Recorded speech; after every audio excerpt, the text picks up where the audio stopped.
There were 2 empty chairs at the round table, closest to the dance floor, and they were both Cora's. The brass at the door handle was cool under her fingers. Her shoulder eased. Her pulse softened. The first one belonged to the man who had been her fiancé until November. The second one had been added on principle by a kind sister who had refused to let the seating chart hold the truth in writing for everyone to see. Cora had stopped flinching at the empty chair on her left around the third toast. The one on her right she had been carrying for 6 months in every room she walked into. And tonight, in a ballroom at the Donovan Lansing Hotel on Newbury Street, with her sister married 20 minutes ago and the lights warming into the pale gold the band had been waiting for, the empty chair finally felt almost like furniture. Almost. She pressed her thumbnail into the pad of her opposite forefinger, the small private habit that her mother used to say made her hands look like she was counting beads, and decided that this was, in fact, manageable. Her eyes did not move from the small, dark pattern on the rug. The band on the low stage finished a polite, slow number she did not know. They paused, the way bands do when they are about to step into the part of the night the guests have been waiting for. The lead singer leaned to the pianist nodded once, and Cora felt her shoulders go very still, because she recognized the small movement of a piano lid being adjusted half an inch, and a man placing his hands above the keys as though he were the kind of musician who began something gently. The kettle's quiet roar in the next room rose and softened. The first chord landed, and her father's hands were inside it. It was a Bartok lullaby, a small one, played at every wedding she remembered from her childhood because her father, who had been a high school music teacher in a town 2 hours north, had insisted that any wedding worth attending opened its slow set with something a child could fall asleep to. Tessa had been 3 years old when their father first taught her to sit on his knee for this lullaby and pretend to be asleep on the last note. Cora had been 6. She had not heard the piece in 8 years. She had not been able to listen to it after the funeral, and Tessa had stopped asking. And here her sister was, married 20 minutes, standing now at the edge of the parquet with her new husband Daniel and her wedding planner and a glass of something very pale, looking across the room at Cora with a face that said, "I am sorry. I asked them not to. They did it anyway. I love you. I love you." Cora made a small motion with her hand that meant, "It is fine. Dance, dance." Tessa did not believe her. But Daniel, kind, slow, architect Daniel, who had spent the better part of 2 years being patient with everyone in Cora's family, in the way only a man who genuinely meant his wedding vows could be patient, touched the small of Tessa's back and steered her onto the floor. Tessa went with him, but she went looking back, and Cora pressed her thumbnail harder. She felt her breath settle, low and steady.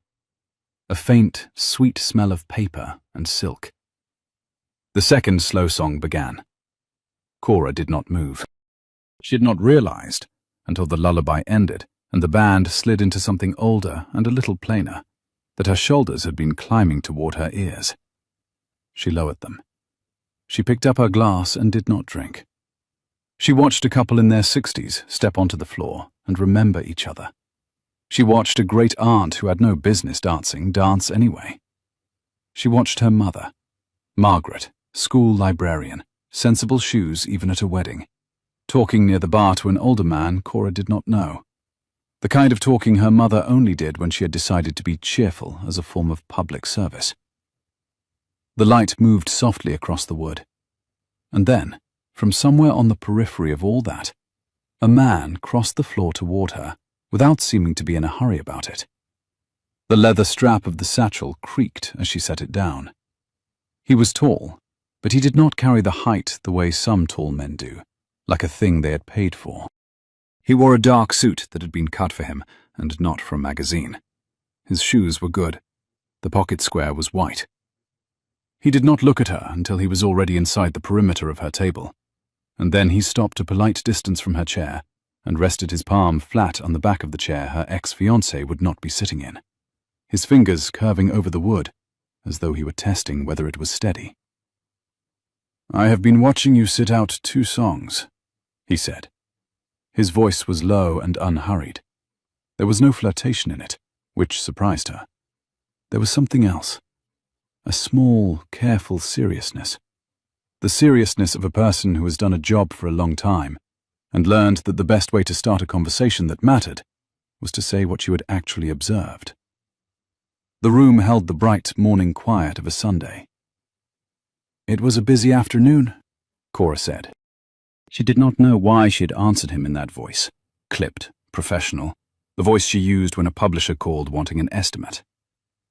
"Would you dance the next one with me?" She had a faint, dry impulse to laugh, the way a person who has stopped expecting things laughs when they are tested. Instead, she said, "No." He absorbed that. He did not flinch and he did not press. He glanced at the empty chair under his hand. "Is this seat yours as well?" "It is empty," she said. "May I sit in it?" She looked up at him properly for the first time. He had the kind of face that did not give anything away on its own, neither closed nor open, neither soft nor sharp. The face of a man who had been required for years to listen carefully to people who were politely upset about a missing reservation or a drafty room. His eyes were grey, or grey-green. She would not be able to decide later when she tried to remember. There was a small white scar at his hairline, the kind a child gets falling off a bicycle. "You can sit," she said. "I will not dance." He pulled the chair out one width and sat down at the angle of polite company, not toward her, not away. He did not introduce himself. She did not ask. She liked, in a way she did not let herself examine, that he had asked her once and only once, that he was now content to be there because he had said he would be. She felt her breath settle, low and steady. "My sister got married 20 minutes ago," she said, into the silence, and then could not believe she had said it. "I noticed," he said. "I was at the door." "You were not invited?" "I was not." He turned the wine glass on the table half an inch with one finger, as though the angle had been bothering him. "I work in the building." "At the hotel," she said. He nodded once. "I did not realize the staff stayed for the dancing." A small, private smile she could see only in the corner of his mouth. "We do not, as a rule. I was finishing a walkthrough." "On a Saturday night?" "My properties get a Saturday night look-over once a quarter," he said, and stopped, as though he had become aware that he had said properties and not property, and wished he had not. "I am sorry I interrupted the lullaby." She kept her face still. "You heard the lullaby?" "I asked the pianist to leave the slow set, as the bride's family had requested it. I did not know which family member had requested what. I am sorry if it was the wrong one." The wrong one. Cora pressed her thumbnail. "It was both of us," she said. "My sister asked. I would not have." He said nothing. He did not lean toward her. He did not look at her in the way that men sometimes looked at women at weddings who were sitting alone. He turned the wineglass back to its original angle. He listened to the band move into the next song, an old jazz standard the great-aunt was now butchering with great enthusiasm. The light moved softly across the wood. After a while he said, very quietly, "I should let you have your table. May I bring you anything from the bar?" "No," she said. "Thank you." He inclined his head a fraction. He stood. He pushed the chair back in carefully. Before he turned away, he looked at her, once, properly, and said, "I am glad you sat out."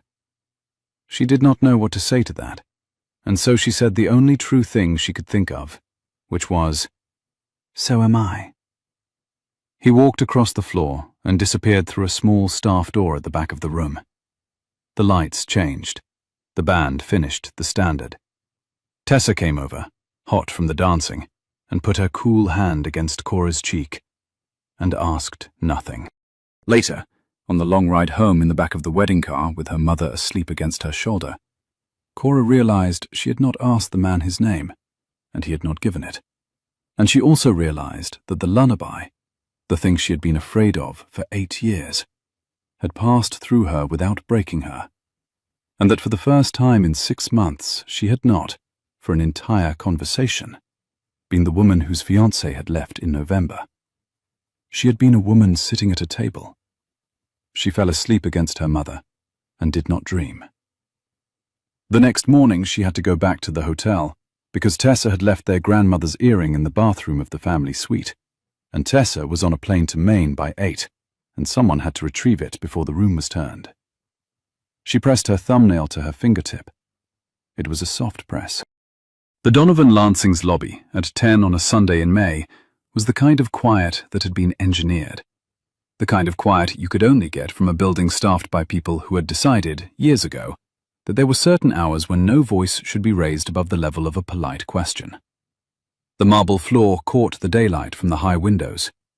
A pianist, not the one from the wedding, was playing something small and unobtrusive on the lobby grand. Cora had been in this lobby twice before in her life. Once for her sister's rehearsal dinner 6 weeks ago, and once last night. And both times it had felt like a place that did not quite know she was there. This morning, with her hair pulled back and a thin spring coat over the dress she had worn for the rehearsal, it felt almost like a kind room. A long-faced man at the concierge desk, silver hair, very straight posture, the dark blazer of someone who had once worn another kind of uniform, looked up at her, took her in, and said, "Miss Whitfield." "You remember me," she said, which was probably the wrong thing to say to a man in his job. "I have a respectable memory for the family of a Saturday night bride. The earring?" "The earring." "Mrs. Park telephoned at 7. Housekeeping has been holding the door. Please come this way." He came out from behind the desk and led her toward the elevators. He moved like a man who had decided, decades ago, that he would never again be in a hurry inside a building. The brass name badge on his lapel said, "Henry Carrick." He pressed the call button. She felt her breath settle, low and steady.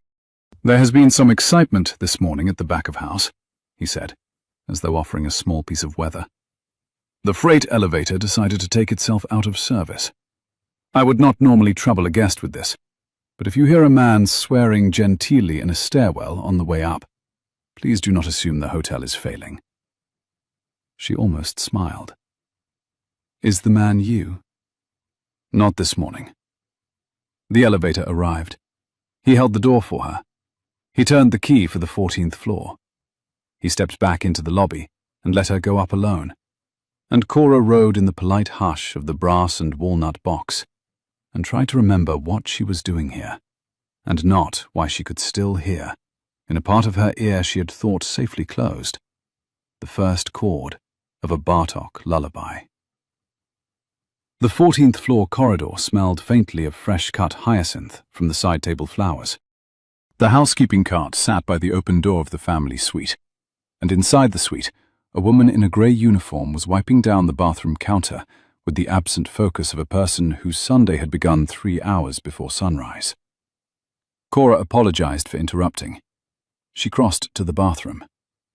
The earring, a small, very old pearl drop that had been Cora and Tessa's grandmother's, the one Tessa had merely cried over the night before, was sitting on the dressing table tray, exactly where Tessa had set it, untouched, because housekeeping had been told not to. She set her fingers, lightly, on the cold rim of the cup. "You have saved a wedding morning," Cora said. "It would not be the first," the woman said, and went on wiping. She could smell, faintly, the warm coffee in the next room. Cora put the earring into the small velvet pouch she had brought for it. She closed her bag. She thanked the woman. She stepped out into the corridor and turned toward the elevators. And that was when, around a turn near the service door, she walked directly into a man carrying a clipboard. He did not drop the clipboard. He did not, in fact, react at all in the way most men in a corridor would react. He simply caught her elbow with his free hand. A careful, balanced contact.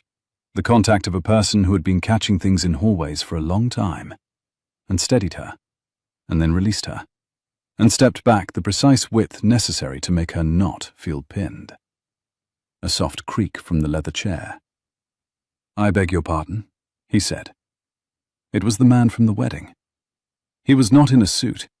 He wore a dark sweater and dark trousers, and the kind of clean, unobtrusive watch Cora had seen on the wrists of doctors who did not want to look like the kind of doctor who needed an expensive watch. He did not have a tie. His shoes were the same.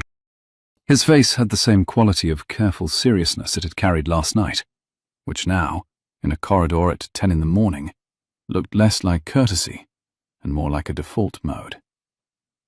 "Oh," she said. "Hello." "You are still here." "I came back for an earring." "Was it found?" "It was." "Good," he said gently. He glanced at the clipboard, then up. "You are not... I'm sorry. You are not on my list. Should I be worried?" The clipboard had a list on it of room numbers and small notations beside them. 1408 carpet seam. 1411 second pillow shams. 1416, that was the family suite. Guest returning for personal item. Do not disturb until 11. So they had told the staff she was coming. "I do not think you should be worried," she said. "All right." She looked at the clipboard. She looked at the sweater. She looked at his face. She placed him, in the way one places a piece in a jigsaw puzzle that did not, at first, seem to belong to the puzzle one was working on, but did. The velvet on the chair arm was warm where her palm had been. "You work in the building," she said. It came out a little drier than she had meant. "I do." "You said that last night." "I did." "What is it you actually do here?" He hesitated. It was the smallest hesitation, the kind a person can hear only if they are listening for it. And Cora, who had spent 5 years translating Hungarian poets, for whom a pause between two words was the entire meaning of a line, was listening. His palm rested flat on the doorframe to his left, the way it had rested on the chair back the night before. The brass of the door handle was cool under her fingers. Her hand was steady. Her breath was not. "I look after it," he said. She felt, then, the first small click of something assembling itself somewhere in her chest. A click she did not know yet how to read. The hallway was quiet. The hyacinth smelled like the spring it was. Somewhere a door clicked shut. Somewhere a cart squeaked. He was watching her face the way a man watches the face of a person to whom he is preparing to say a true thing. Her fingers were cold. The table was warm. The housekeeper came out of the suite, saw him, gave him the small, respectful nod that staff gave people for whom they had been instructed to give a small, respectful nod, and went on past with her cart. He did not return the nod. He kept his eyes on Cora. "What is your name?" Cora said. "Liam," he said. He hesitated half a beat, the way a person hesitates when their full name carries information they have decided, in the second before they speak it, not to volunteer in a corridor. He set the clipboard down on a small console table against the wall, as though to remove an object from between them. "I am sorry I let you guess the rest at the wedding. I told the pianist to play the lullaby because Mr. Park asked me to honor the bride's family's request. I should have stayed at the door." "You did stay at the door. You said so." "Until I saw you sit out 2 songs. After that, I did not." The corridor was very quiet. "Why?" she said, which was the only question that mattered. "Because," he said after a careful pause, "you sat at a table for a person who was not coming. And I thought, it sounds ridiculous, in a sweater in a corridor. I thought that the thing you needed was a person who had also walked across that floor, for no reason other than the floor. Not someone who worked there. Just someone." She did not say anything. "Once I had said I work in the building," he said. "The rest was about to become a conversation between you and a person whose job it was to be there. I did not want that. I wanted..." He took his palm off the doorframe. He flattened it briefly, awkwardly, against his thigh, as though uncertain what to do with it once he had not been resting it on something. I wanted, for a song's length, to be a man who had walked across a floor. The hyacinth, the hush, the Bartok lullaby still on her father's keys 8 years behind her, played by a stranger she had not asked to play it. The room held its warm, careful hush. "I have to go," Cora said. "I know." "Thank you for the earring being where it was." "I did not do that. Henry knew it was there. I sign whatever Henry tells me to sign." She almost laughed. It came out of her in a small, surprised breath through her nose. The small explanation read, in that moment, the way the small explanations of senior staff read in a well-run hotel. A man who had been in the building for years and was trusted enough to be carrying a clipboard through the corridors on a Sunday morning, on first-name terms with the concierge, with a sweater and no tie. A property manager, perhaps. A night manager, perhaps. The kind of man who oversaw the small things one did not see in a place like this. She did not, then, look at the clipboard again. She did not, then, ask what I look after it had meant. She had a flight on a sister to catch up to in her own head, and she did not have spare hands for a man's job description. She set her shoulders. She walked past him down the corridor. He did not follow her. He did not call after her. She heard, very faintly, his palms settle against the doorframe again, as though he had decided to keep the corridor stable until she was out of it. Her pulse was a small, bright thing at her throat. In the elevator going down, she pressed her thumbnail into her finger so hard she left a small purple half-moon, and she did not know whether what she was feeling was the embarrassment of having been seen at her own sister's wedding by a man whose name she still did not entirely have, or something closer to the feeling of finding out, at the end of a long musical phrase one had been listening to with one's eyes closed, that the piece had been written for one's voice. She pressed her thumb softly to the leather of the cover. Henry held the door for her as she crossed the lobby. He said nothing about it. He inclined his head exactly half an inch, as he had inclined it when she had come in, and she went out into the bright Newbury Street morning and walked 4 blocks before she remembered which direction her flat was in. 2 weeks went by, and she did not, in those 2 weeks, walk down Newbury Street. She translated. She delivered a draft of a short Hungarian novel to its US editor.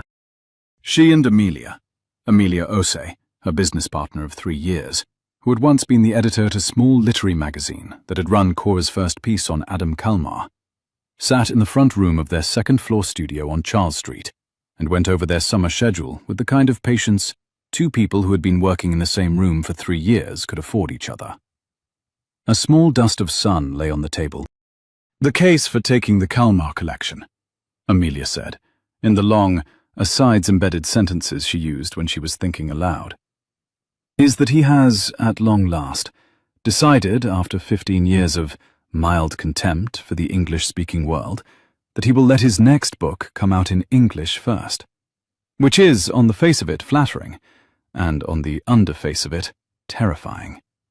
Because we will not, in this office, be allowed to fail at it. The case against it is that the book is 260 pages long, and we have promised the Romanian editor a finished draft of the Bulgarian poems by the end of August. And you, Cora, are not actually 2 people, which is a thing I sometimes have to remind you of." "I am one person," Cora said. "The case for one person doing both," Amelia said, "is that the one person in question is the only translator in North America Adam trusts." She turned the page on her legal pad. "By which I mean, he likes you specifically. He likes you also. He likes me sufficiently. He likes you specifically. You may notice the difference." The studio's small bell rang. Their door was the kind of door that did not get rung without prior arrangement.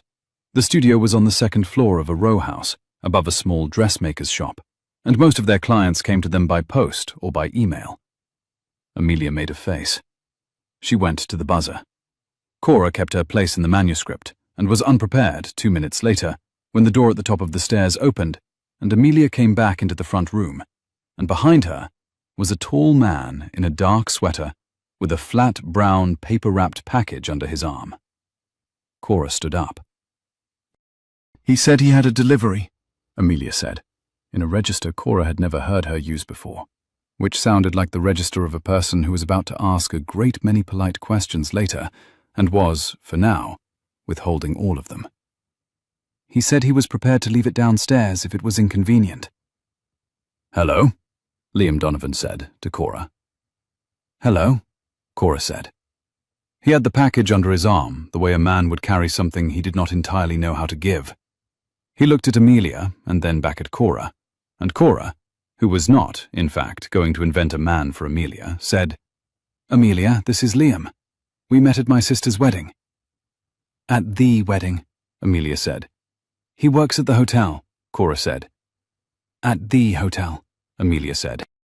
She looked Liam slowly up and down with the inventory eye of a woman who had once worked at a literary magazine and knew intimately what sort of trouble showed up at second-floor studios with parcels. "The case for me making tea," she said, "is that we have no other choice." She went into the back room. Liam set the package on the long table where Cora and Amelia laid out manuscripts. He did not unwrap it. He stood at the table opposite Cora, with his palm resting flat on its surface, the way it had rested on the chair back and the door frame, and waited. His hand rested, flat, on the smooth wood. "You did not have to," Cora said. "I know. I have not been by the hotel. I noticed. You did not need to come here."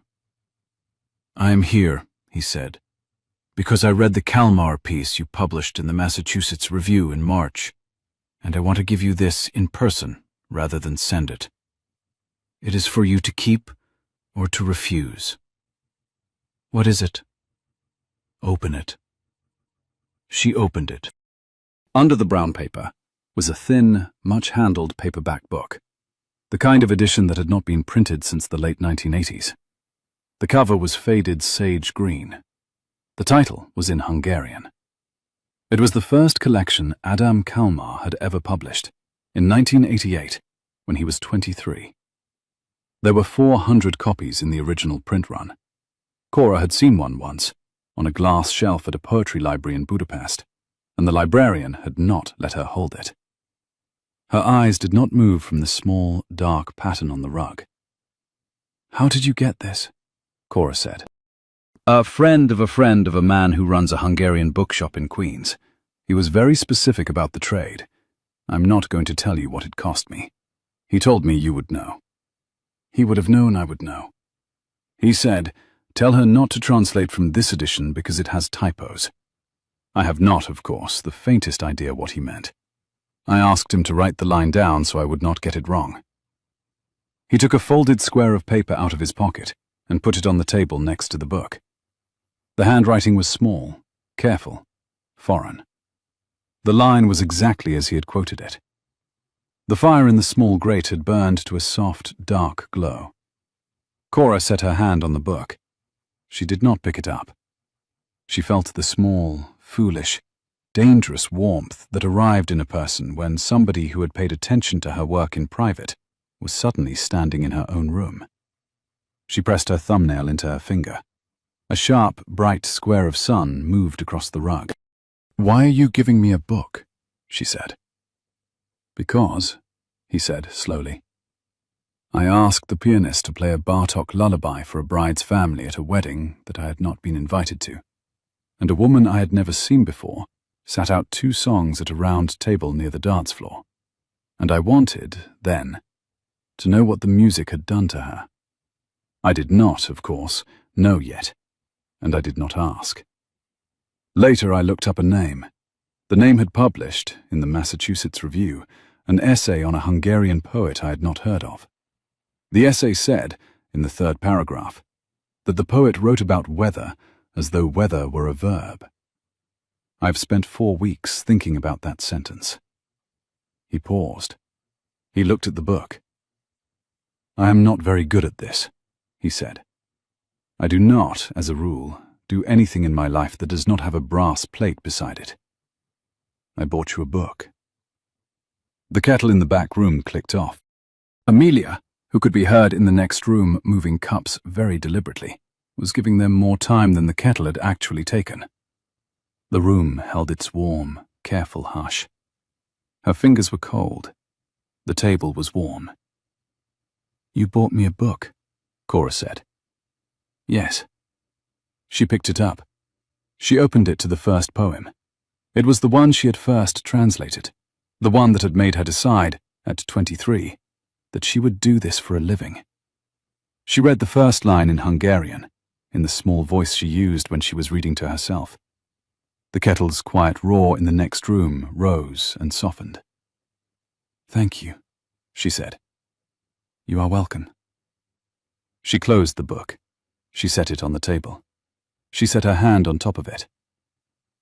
I am not very good at this either," she said. "I noticed," he said, gently. And that was the closest he had come in 20 minutes to making her smile. And she did not then, but she felt the smile assemble itself somewhere in her chest, the way one feels a piece of music waiting in the air before the band begins. A sharp note from the street, then quiet again. Amelia came back in with 3 cups of tea on a tray, as though the whole thing had been planned a week in advance. The room held the bright morning quiet of a Sunday. He stayed for half a cup, no more. He answered Amelia's questions about the studio's lease, and the size of the front room, and the dressmaker downstairs, with the easy honesty of a person who had been answering questions in front rooms for years. He did not, Cora noticed, mention his work. He said he had grown up in Boston. He said he had spent a year in Vienna in his 20s. He said the package had taken 3 phone calls and a Sunday morning trip to Queens. When he stood to leave, he did not, by any small movement of his hand, give Cora the impression that he was waiting for her to invite him back. He thanked Amelia for the tea. He turned to Cora. "If I write to you, will you read it?" Cora pressed her thumbnail to her fingertip. "Yes." He went out through the door at the top of the stairs. They listened to him go down. They heard, faintly, the small bell at the bottom of the stairwell as he opened the street door, the way someone closing a hotel-trained door closes it, with the heel of one hand against the frame so the latch will not clatter. Amelia waited approximately 10 seconds. "All right," she said. "We are going to drink this tea, and you are going to tell me what a man with a hotel-trained door-closing technique is doing carrying a 1988 first edition into our front room." "I do not know what a hotel-trained door-closing technique is." "It is the thing a person learns to do when they are paid not to wake guests. I went to school with 3 boys who had it. Tell me about him." So Cora told her. She told her about the wedding, the 2 empty chairs and the Bartok lullaby, and the man crossing the floor. She told her about the next morning, and the earring, and the corridor, and the clipboard. She told her about not having heard from him for 2 weeks, and about not having walked down Newbury Street in the same 2 weeks. She did not, because she did not entirely know what to make of it herself, tell Amelia what he had said about the Massachusetts Review piece, or the line about weather as a verb. She kept that. Outside, a soft wind moved in the linden trees. Amelia drank her tea. Amelia listened, in the way she listened when she was reading, with her whole attention, no interruptions, the very small motion of her lips she made when she was about to disagree with a sentence in a manuscript. Smoke from a far chimney threaded the bright sky. "The case against you," Amelia said at the end, "is that you are 6 months and 4 days out from a man who left you on a Tuesday by email, and you are exactly the kind of person who arrives at the wrong door very neatly 6 months and 4 days later because you have been counting. The case for you is that you have not been counting since approximately the slow set of your sister's wedding, and the man who brought you a book in our front room has the kind of careful face that suggests he is also keeping a tally somewhere about himself. I do not, therefore, have a verdict. I have a question. What is the question? Did you press your thumbnail into your finger when he asked if you would read his letter? Cora looked at her hand. The half-moon from the Sunday morning elevator was long gone, but a new, lighter print sat there, in the same place. She put her hand around her teacup. You did, Amelia said. You did. I am, you understand, professionally invested. You are not professionally invested. The case for me being professionally invested is that I have, for 3 years, been the editor-in-chief of a literary magazine called Cora Whitfield, and I would like the next issue to be readable. Cora laughed. It was the first laugh that had moved her shoulders properly in 6 months and 4 days, and she felt it loosen something in her chest that she had not realized was tight. Amelia did not look at her when she laughed. Amelia, who was a careful editor, knew when not to look at the page she had just fixed. Somewhere down the hall the elevator hummed and stopped. He wrote, 2 days later, by post. It was a short letter, on plain, heavy paper, with no letterhead.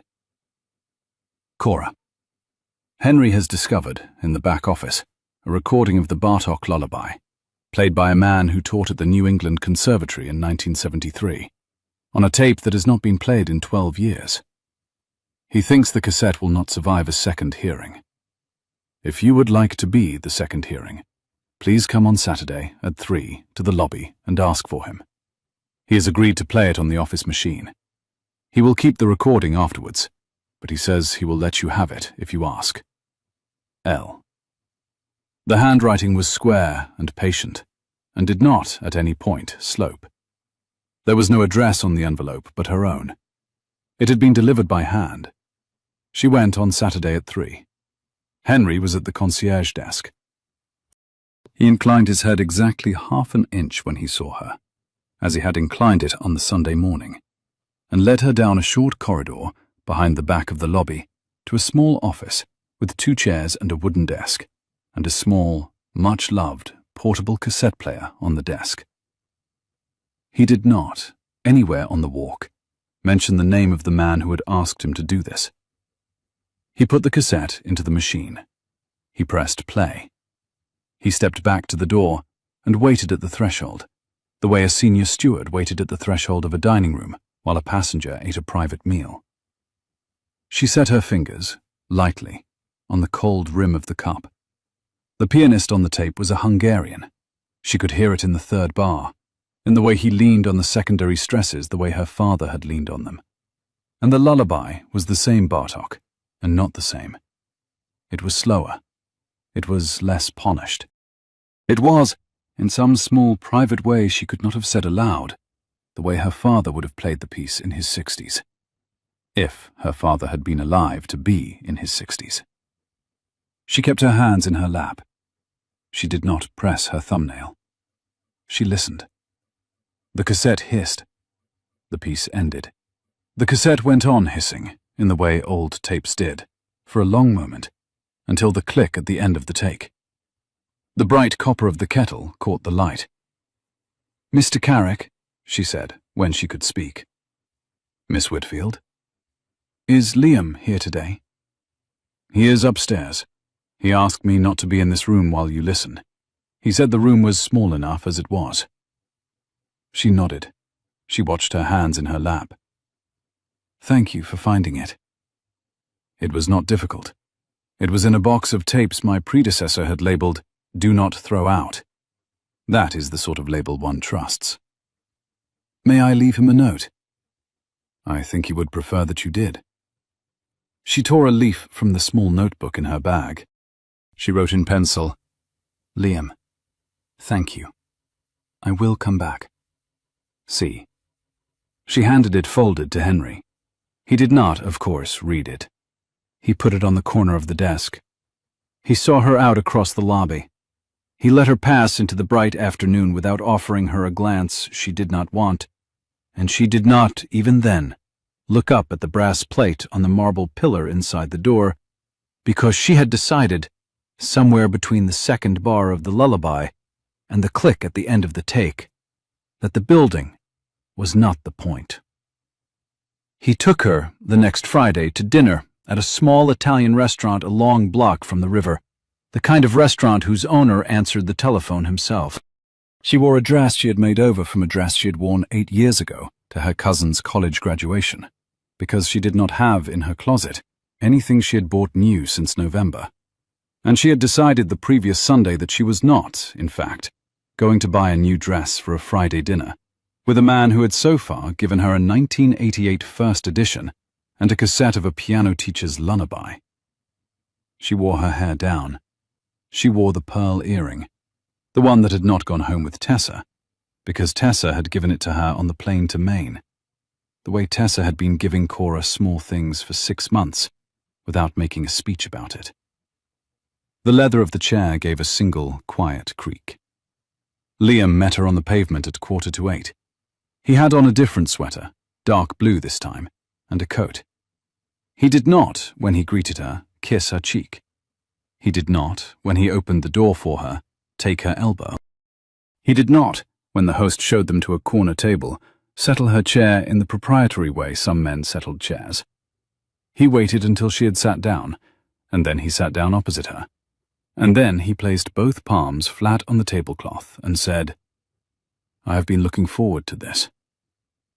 She had not, in 8 years, heard a man say, "I have been looking forward to this," to her face, without sounding, in the second half of the sentence, as though he wanted credit for it. The room held its warm, careful hush. "So have I," she said. The waiter came. The owner came, briefly, to shake Liam's hand. The owner's English had a small Sicilian thickness to it. The owner called him Liam, not Signor, and Cora, who was watching the small economies of how a room arranged itself around her dinner partner, the way one watched the small economies of a poem, noticed that the owner did not, with Liam, do the half bow he had done with the elderly couple 2 tables down. The owner treated Liam as a regular, not as a kind of dignitary. That was, she thought, the more flattering treatment. They ordered. They ate. He asked her about Adam Kalmar.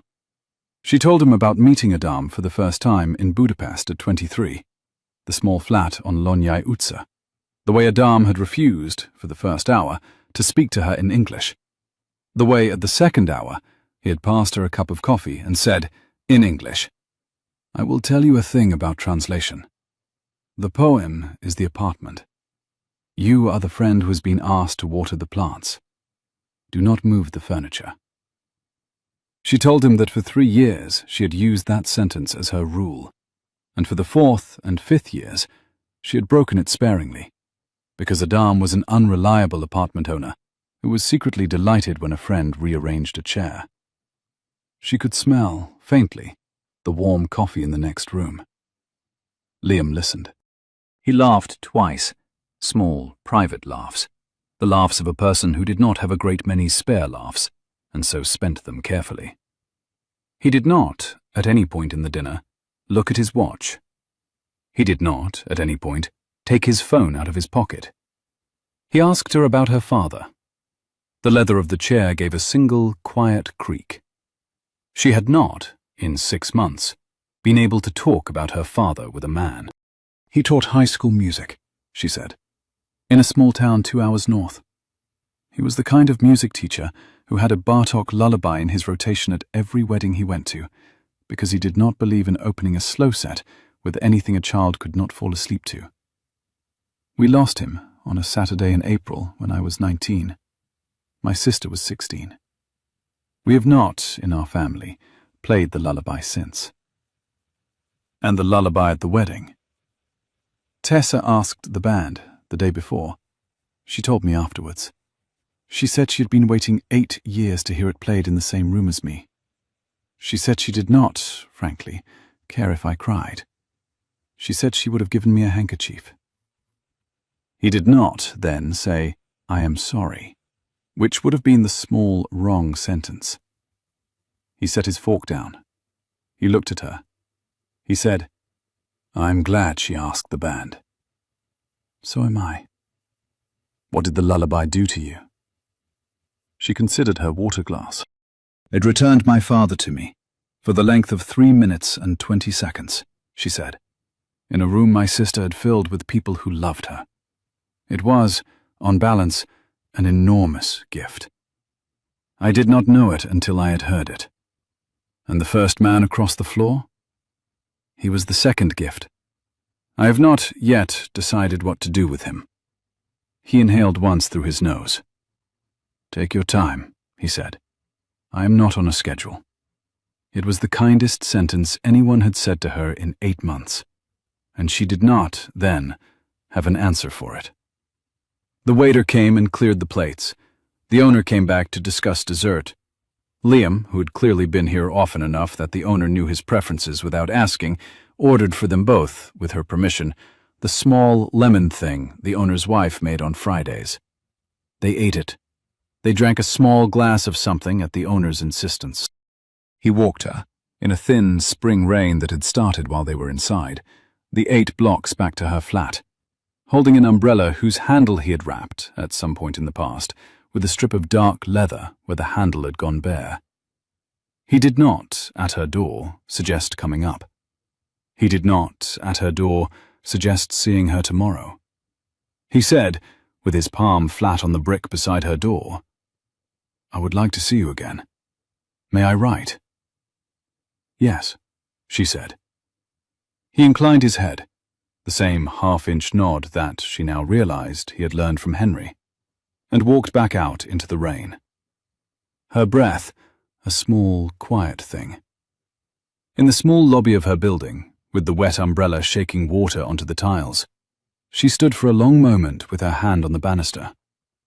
She thought about the way the owner of the restaurant had called him Liam. She thought about the easy way he had ordered. She thought, briefly, for the first time in 2 weeks, that she had not asked him what his work was. She had not, in 3 meetings, asked him what I look after, it had meant. She had decided, without entirely realizing she had decided, that the building was not the point. 3 weeks went by in the rhythm of a city that did not, in May, hold still. Tessa came back from her Maine honeymoon. Margaret Whitfield, Cora's mother, came down from the town 2 hours north for a Wednesday lunch. Over a second cup of weak coffee at the kitchen table, Margaret said to Cora, very mildly, "If you are going to make me wait until Christmas to be introduced to him, I will survive it." Cora, who had not, in fact, told her mother about Liam, set her fork down. "How did you know?" she said. "Your sister cannot keep a secret for 48 hours, and she found out from Amelia, who told her at the wedding the week after. He brought a book to the studio, that is all. Your father brought me a music score the second week we met, and that was also, at the time, all." Cora laughed. Margaret, who did not, as a rule, laugh, nodded once. She finished her coffee and went back to the school library and the town 2 hours north, and Cora translated Kalmar in her studio, with the window open onto Charles Street. A sharp note from the street, then quiet again. He wrote, twice a week, by post. He never wrote long letters. He wrote sentences. Henry says the air conditioning on the 11th floor is, as predicted, taking the summer personally. I have, in the drawer of the desk in my office, a tin of biscuits my mother sent me 3 months ago that I have not had the heart to open. Send me a poet who has written about a tin of biscuits. On Saturday, I will be at the studio at 4 if you will read me the page you said you could not get right. He did not, in any letter, say what his work was. He did not, in any letter, name the hotel. He signed each one L. She wrote back, at first cautiously, on the pale cream paper she used for letters to Adam Kalmar, in a handwriting she had not used since she had stopped writing to her grandmother in Budapest in 2017. She read him, on Saturday at 4, the page she could not get right, a poem of Adam's about a man who lived alone in a town in the foothills of the Matra, and who, every spring, watched the roof of his own kitchen rust. "The spring is rusting," she read in Adam's English, and then, in her own first attempt, and then in her second, and Liam, who had sat across from her at the long table with his palm flat on the wood, listening, said very quietly, "The first one. The first one is the truer one. The second one is the one you would have written if you had been worried about the editor."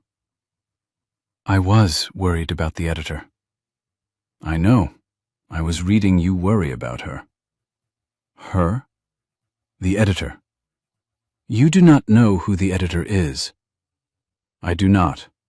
But you have written she 3 times in the margin in pencil, and you have crossed it out once and put they. The editor is a woman who frightens you, and the line is being made smaller because of her." She looked at him.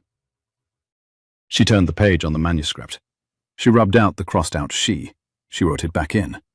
She left it. The silk of her sleeve brushed the cold edge of the desk.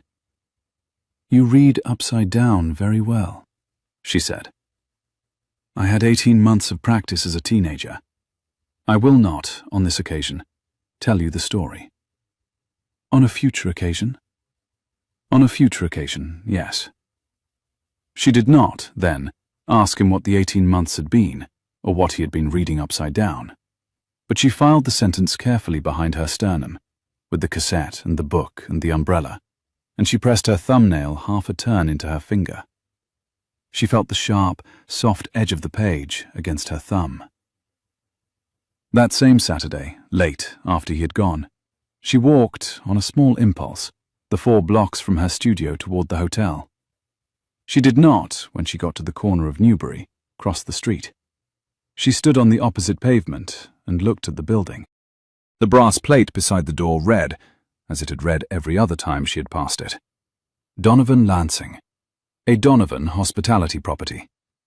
There was, above the door, an awning that was, even from the opposite pavement, a familiar shade of dark green. She had been inside it twice. She had taken a cup of tea in the lobby cafe once. She had thought, at her own rehearsal dinner 2 months ago, that the dining room above the lobby was the prettiest dining room she had ever stood in. She walked along the pavement to the next corner.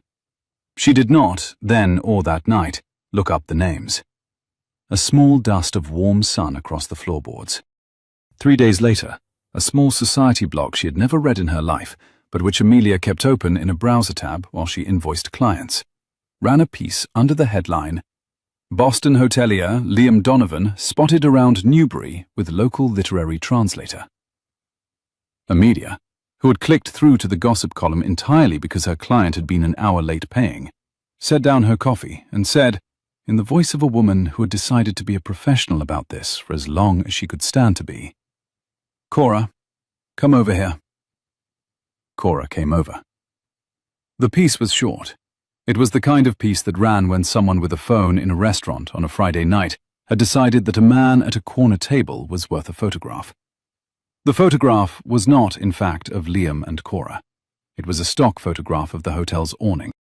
The text identified Liam by full name and by title, President, Donovan Hospitality Group, and identified Cora only as a Newbury Street literary translator. It did not name her. It did, however, get the studio's general neighborhood right.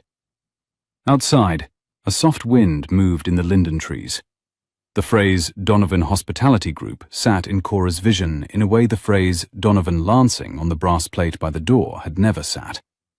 Group was the new word. Group was a fleet of buildings, not a building. President was the new word. President was not a property manager. She read the piece twice.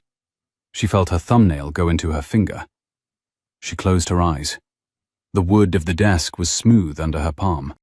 Amelia, watching her face, said, "Did you not know?" "I did not know."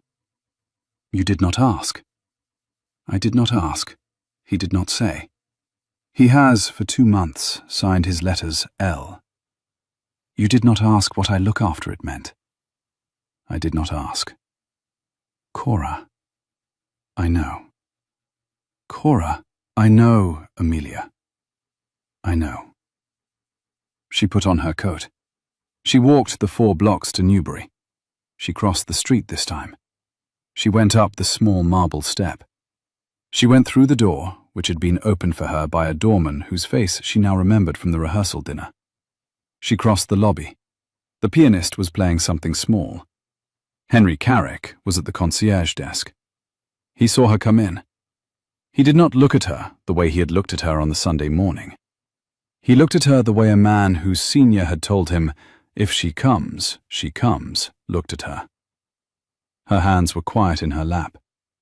The room smelled, faintly, of warm wood and old fire. "Miss Whitfield." "Mr. Carrick." "He is in his office." "He is the president of Donovan Hospitality Group." "He is. I have, over many years, watched him be reluctant to say so on dates." She almost laughed. She would not, in the same minute, allow herself to laugh. "May I go up?" "He told me 2 months ago that you might. The 12th floor. The brass key is in the elevator. Turn it once." She went up. The elevator opened onto a quiet corridor with a single door at the end. The door was open. Liam was inside the office, standing at a window with his palm flat on the sash. He turned when he heard her come in. He did not, at any point, try to apologize before she had said anything. He waited. He let her have the room. "You are the president of Donovan Hospitality Group," she said. "I am." "You did not say." "I did not." "Why?" "Because," he said after a long pause, "I have been the president of Donovan Hospitality Group since I was 25 years old, and the only thing in my life that has not been about that fact in 7 years has been the inside of a 1988 first edition and a Bartok lullaby on a cassette, and a corner table on a Friday at a restaurant where the owner calls me Liam and not Sir. I did not, when I started writing to you, want to lose that. I wrote in my second letter to ask you about a tin of biscuits, because the tin of biscuits is, in this building, the most honest thing on the 12th floor. I have walked past your building 4 times a week for 2 months. You have. I read a society blog this morning. I am sorry. I'm told there was a photograph. There was a photograph of the awning. Yes.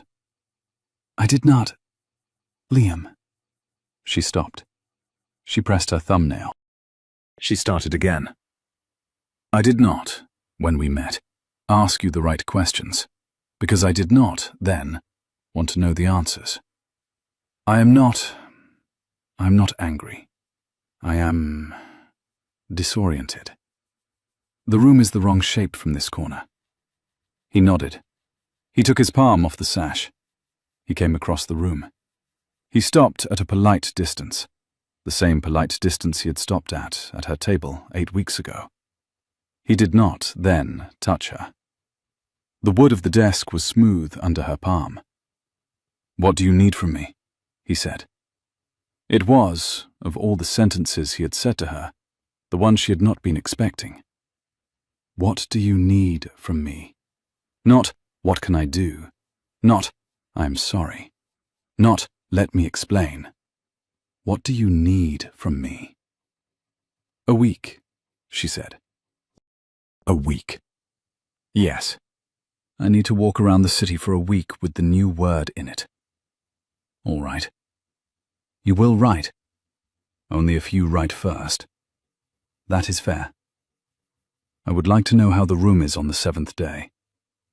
"I will tell you."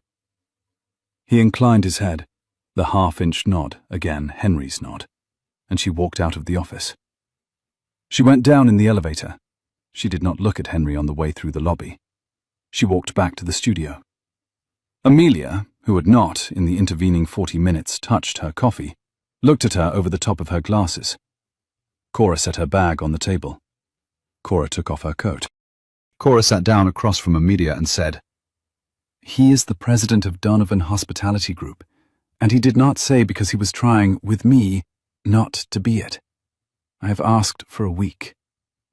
"The case for the week," Amelia said slowly, "is that you have, for 6 months, been a person who had a Tuesday email taken from you. And the week will allow you to find out whether the room is wrong because the man lied, or wrong because the room was never the right shape, and you had been walking around in it pretending. The case against the week is that the man you asked it of has, for 2 months, been writing to you about a tin of biscuits, which is, on balance, the way a person who is trying not to ask anything from you writes. I know. Take the week. Tell me on Friday. Cora walked the city for a week. She walked the long way home from the studio, by the Common, on 3 of the 7 evenings. She walked, on a Wednesday morning, all the way down to Fort Point, and looked at a building she had translated a section of a guidebook about in 2019, and tried to remember what it had felt like to know a building only as a fact. She thought about the brass plate. She thought about the cassette in the office, and Henry at the threshold, and the small, careful way Liam had said the tin of biscuits is the most honest thing on the 12th floor. She thought about Marcus, briefly.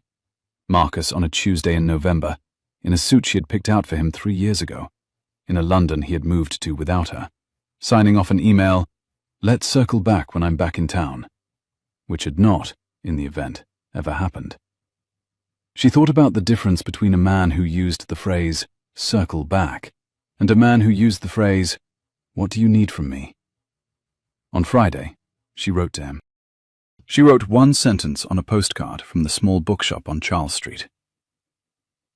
The room is the right shape from this corner. Please write. C. His reply came on Tuesday, the long way, by post. Friday at the studio at 6, if Amelia will let me. I will bring nothing this time. L. He came on Friday at 6. He brought, in fact, nothing. No book, no parcel, no note for the desk. Outside, the warm Boston dusk pressed at the windows.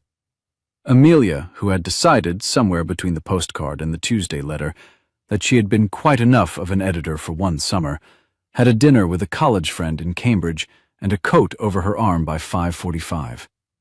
She crossed Liam at the door at the top of the stairs. She looked at him as she had looked at him the first time, but the look was softer. The window held a quiet square of bright afternoon.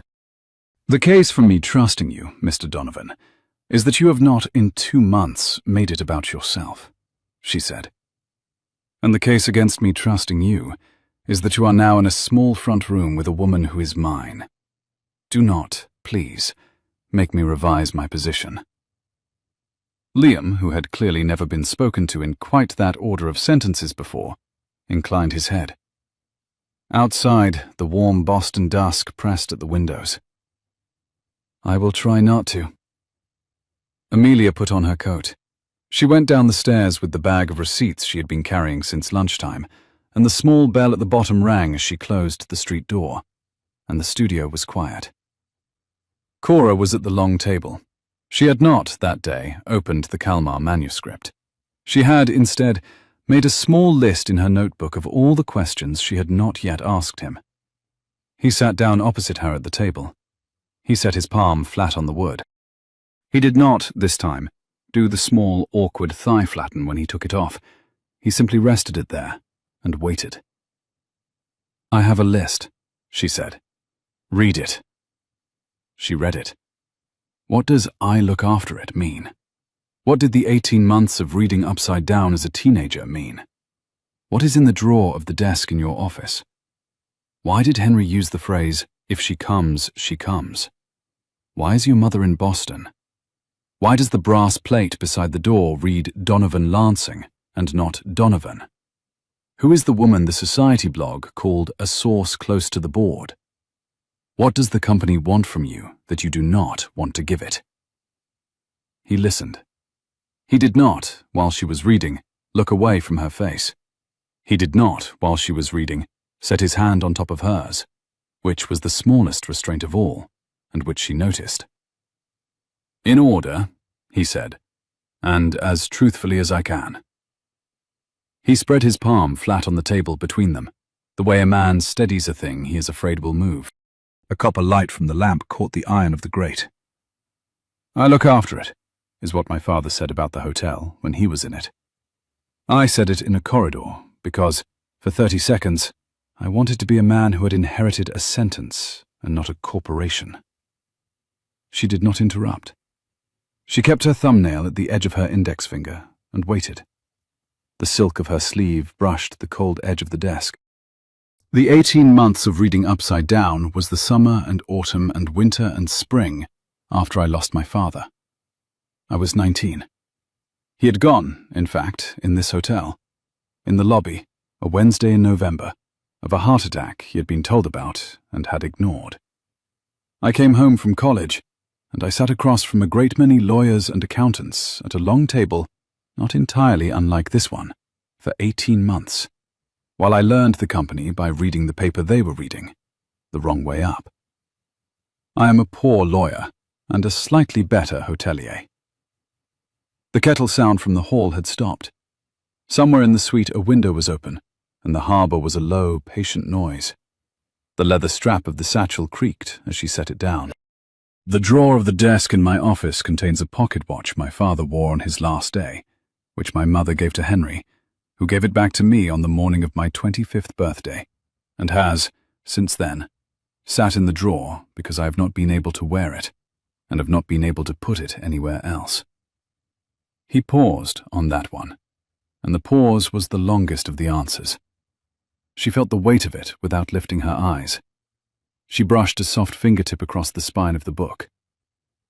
Henry uses the phrase, "If she comes, she comes," because Henry has, for 28 years, refused to say a sentence that contains a promise he cannot keep. My mother is in Boston because my mother is the chair of the board, and we are, this summer, in the middle of a financing decision the board would like me to make in a particular direction, and I would rather not. She breathed in and breathed out, and did not move.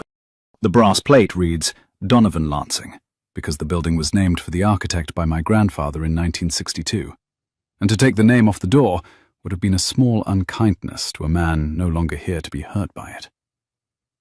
The source close to the board is, I will not, in this room, name.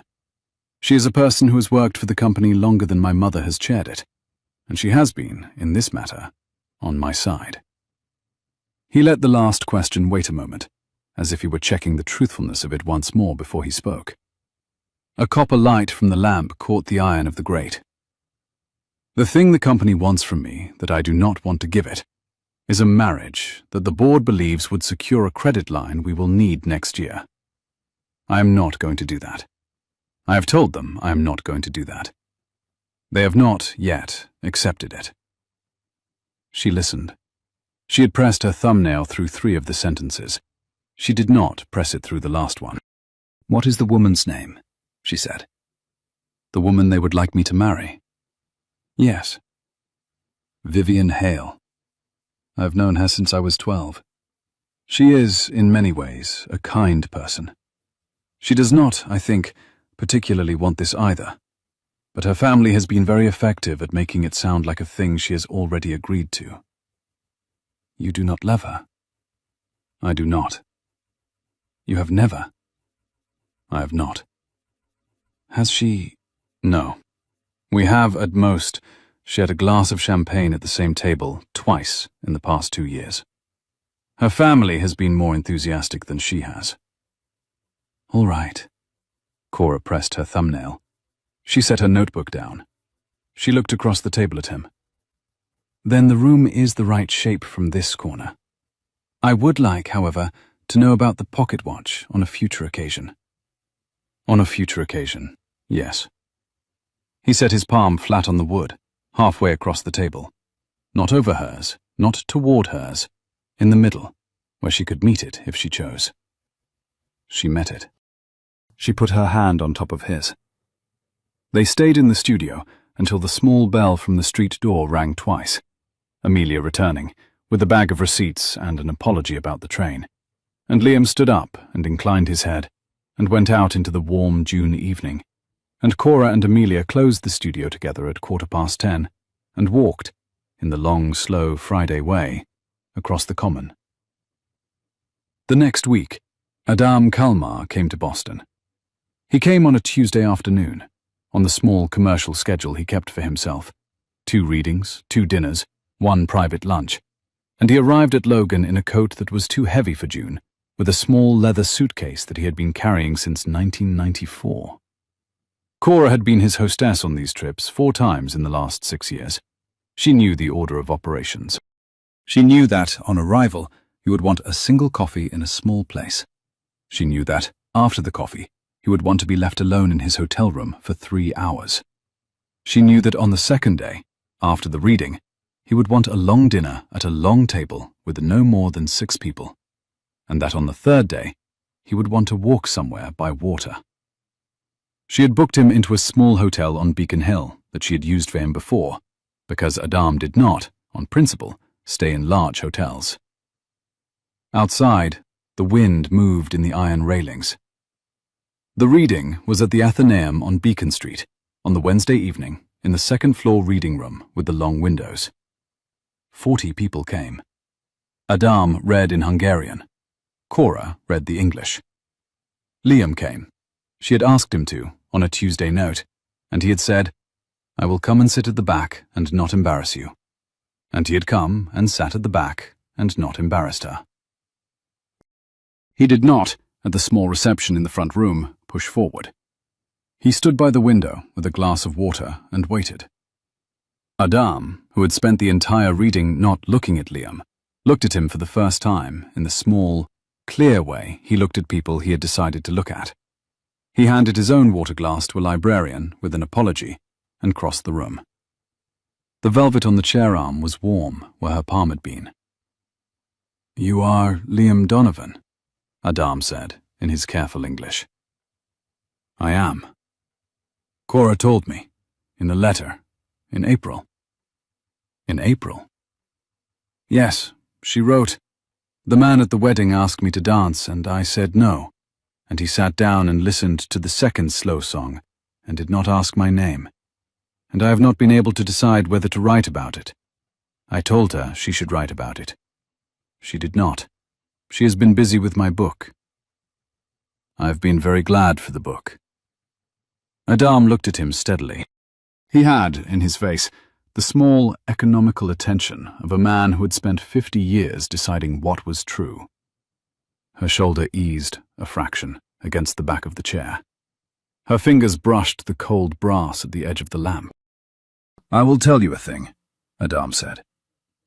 "This woman," he gestured with 2 fingers at Cora across the room, who was, at that moment, listening to a librarian explain a 1907 first edition, "is the reason the work is alive in English. The English-speaking world does not, as a rule, deserve the apartments of Hungarian poets. She has watered the plants for 16 years. She has not, in 16 years, moved the furniture. She has, on 3 or 4 occasions, moved a chair. The chair was, each time, better. I am glad to hear it. I will tell you a second thing.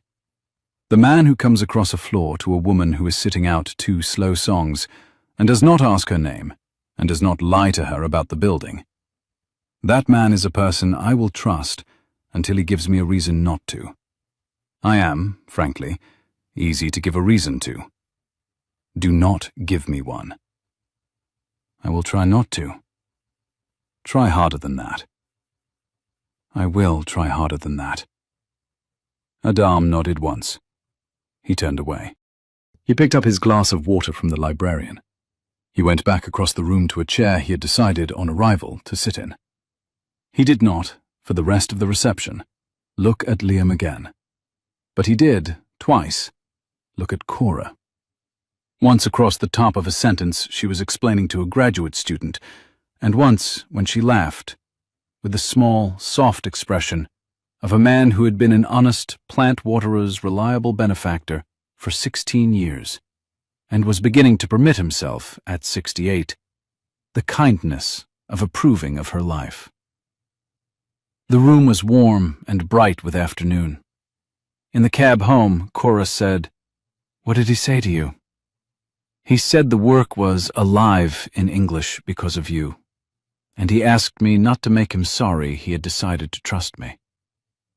He is, for the record, easier to give a reason to than he claims. I noticed. She set her hand on his on the seat between them. She did not press her thumbnail. She did not need to. That weekend they walked, in the long, slow rhythm of a Saturday in the city, from the studio to the common to the lobby of the hotel, because she had decided, on the Tuesday, that she would, by the weekend, be able to walk into the building with the new word in it without flinching. And she sat with him for an hour at the small table in the lobby cafe, where the pianist played something small, and Henry brought them a pot of strong tea without asking. The Bartok lullaby was not on the pianist's set list. She did not ask for it. The brass at the door handle was cool under her fingers. The silver light of the morning held still on the wall. On Sunday morning, she stayed at the hotel. She had not, until then, stayed. She did not, by either of their unspoken rules, stay in his apartment. There was no apartment in any case. He kept a suite on the 11th floor that he used 3 or 4 nights a week. And the suite was, of all the rooms in the building, the one most obviously not a home. But on the Sunday after the Athenaeum, after a long Saturday at the Common and a small dinner with Amelia, she had said to him at his door, "I do not want, today, to walk back across the Common." And he had said, "All right." He had given her his suite. He had taken the small spare room down the corridor. She had slept in a bed that smelled of nothing in particular, the way hotel sheets smelled, and had woken on the Sunday at 7, with the Boston light landing on a curtain she did not know. She brushed her fingers across the smooth wood of the sill. He came to the door of the suite at 8:30 with a coffee tray. He had on a dark sweater. He had his hair pushed back, the way men pushed their hair back when they had not yet looked at a mirror. He set the tray on the long table by the window. He set a small porcelain pot of jam on the corner of the tray, with a kind of self-conscious care. "I have," he said, "a thing to confess. The jam on this tray is the brand you refused to recognize at the Italian restaurant in May."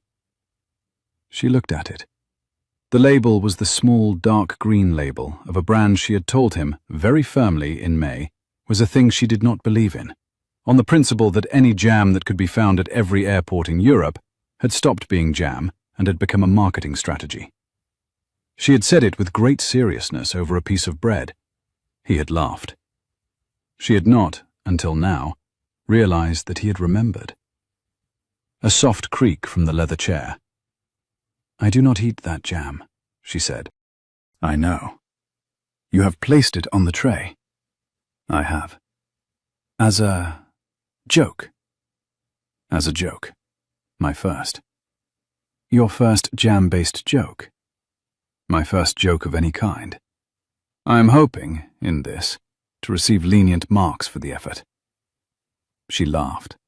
She laughed properly, with her shoulders, and she watched him watch her laugh, and she thought, he has been waiting 9 weeks to make a joke, and he has done it with a small jar. He sat down opposite her at the long table. He poured the coffee. He pushed the jar toward her. She pushed it back. Her hands were quiet in her lap. "Tell me a thing about the watch," she said. He looked at her. He hesitated. He set his hand around his cup. "I will, on a future occasion." "On this occasion?" "On this occasion." He took a breath. He looked out at the curtain. "My father came into the lobby on a Wednesday in November at 4:30. He had been told by a cardiologist 3 weeks before that he was to avoid stairs and stress and the long days he had been keeping for 30 years. He had not, of course, avoided any of them.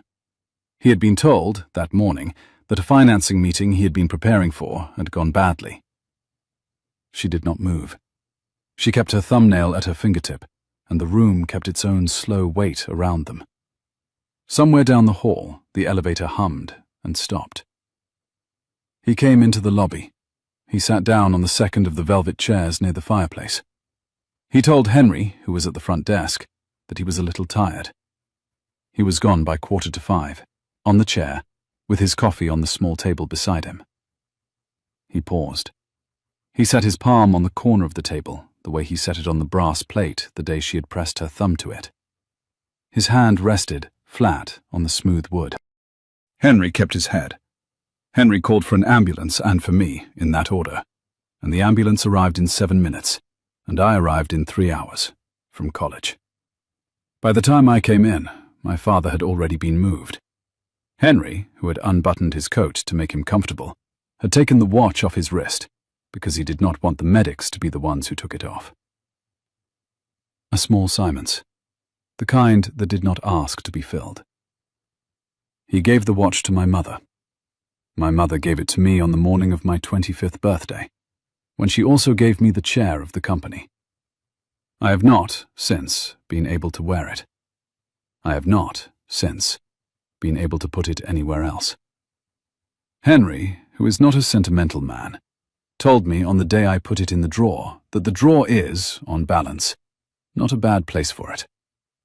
He said the drawer is in the room where the work happens, and the work is the watch. She did not, then, speak. She set her coffee down. She crossed to him at the table. She did not, then, sit on his lap, or take his hand, or do the small things film couples did in the small versions of these moments. She stood beside him, with her hand on the back of his shoulder, lightly, with the warm iron weight of a person who knew, from 16 years of standing beside a poet who did not want to be touched while he was thinking, when to be a flat palm on a shoulder. "All right," she said, very softly. "All right." He did not, for a long minute, move. He set his palm flat on the table. He breathed out. He turned in the chair and put his forehead briefly against her ribs. She felt the sharp, soft edge of the page against her thumb. "Thank you," he said. "Yes," she said. She kept her hand on his shoulder. Outside, the Boston light moved on the curtain. The coffee cooled on the tray. The small jar of jam she did not eat sat between two saucers, very faintly, like a small green note on a music stand, and she thought, against the warmth of his head against her ribs, that there were going to be, between them, a great many more small jars she had not seen yet, and she would know them when they arrived. The first one arrived sooner than she had expected. She had been at the studio on the Tuesday after the Sunday morning. She had been in the back room. She had heard the bell ring at the foot of the stair, and she had not, that day, expected anyone. And she had come into the front room to find that Amelia had let in a tall woman in a pale suit with grey hair the colour of a winter beech, who was standing very straight at the long table with her gloves in one hand. "Miss Whitfield," the woman said. "Yes," Cora said, carefully, the syllable still her father's. "I am Cordelia Donovan. I am Liam's mother." A small silence, and Cora, who had been seeing the brass plate by the door of the hotel as a feature of the room for 2 months, felt the room tilt. Cordelia Donovan did not, when she said her name, soften her face. She had, in her face, the kind of unsoftened intelligence one only earned by having survived a worse year than one had told anyone about. She had on her wedding ring the small, private gesture of a thumb that had clearly, in the 8 or 9 seconds before Cora had come into the room, been moving along the edge of the band. Outside, a soft wind moved in the linden trees. "May I help you?" Cora said. "Frankly," Cordelia said, "I do not believe so. I came to deliver an opinion." "An opinion?" "Yes. I will not take a chair. I will not take a cup of tea. I have come, on a Tuesday morning, to the office of the woman my son has been ignoring his board for, to say, in person, that I think this is a mistake. He is a man with—" Cordelia paused. She set her gloves down on the table and lifted them again, as though the table had not been a sufficiently appropriate surface. "He is a man with a great deal of responsibility, and very little flexibility about it. And he is making a decision, in this summer, that will cost the company a credit line we will need by November. I have told him this. He has not listened. He has, in fact, become, in conversations with me, increasingly unwilling to listen. I have come to ask you, frankly, to stop encouraging him. Cora kept her hands on the table. She did not press her thumbnail. I have not encouraged him, Mrs. Donovan. You have not had to. He is encouraged by the existence of an alternative. You are saying I am an alternative. I am saying you are the inside of a sentence he has been writing in his head for 8 weeks, and the company is paying for the inside of the sentence. It was, in its way, a very precise thing to say, and Cora, who had spent 16 years deciding what was inside of a sentence, found it impressive, in the dry, separated way she found impressive a small line in a Kalmar poem about a windowsill. She did not, however, find it persuasive. She set her hand on the edge of the table. She looked at Cordelia.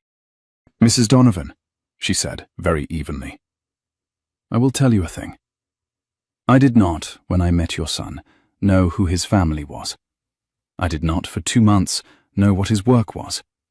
I did not, when I found out, send a letter that he might use against the board. I did not, when I sat in his office, ask him to do anything other than what he had already decided to do.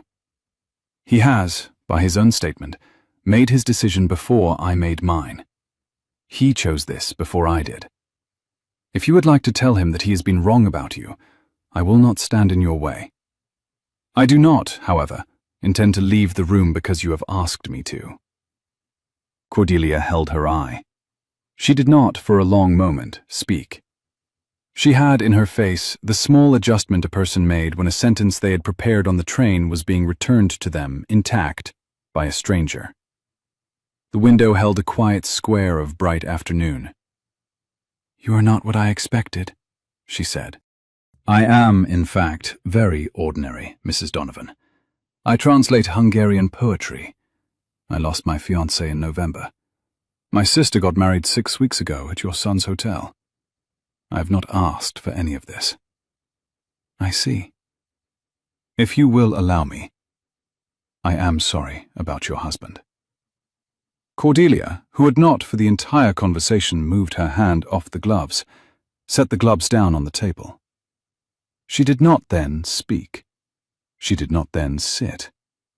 She picked up the gloves again. She inclined her head, not the half-inch Henry and Liam nod, but a smaller and older inclination. The inclination of a woman who had been raised to thank a person for a kindness, even when the kindness had been delivered by a person she had come to dislike on principle. Thank you, she said. I will think about what you have said. She went out.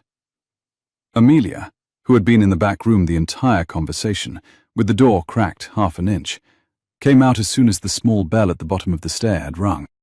The room smelled of paper and a soft wood polish. Cora. I know. You spoke very evenly. I know. It was the most evenly I have ever heard you speak in 3 years. I noticed. The case for telling Liam about this immediately is that I am not going to tell Liam about this immediately. All right. I'm going to think about it for 1 day. All right. Cora went home. She did not, that night, sleep. She wrote 2 lines of Kalmar in pencil at the kitchen table, and crossed them out, and rewrote them in pencil, and crossed them out again. And she pressed her thumbnail until she had a small white half-moon. At 1 in the morning, when she had decided to try, finally, to sleep, she opened her phone for the first time in 11 hours. And there was, on her screen, a notification from the same small society blog Amelia kept open. The headline was, Hale family hosts intimate dinner. Liam Donovan expected. Sources say Vivian Hale is the board's preferred match. She read the headline twice. She did not read the piece. She turned her phone face down on the kitchen table.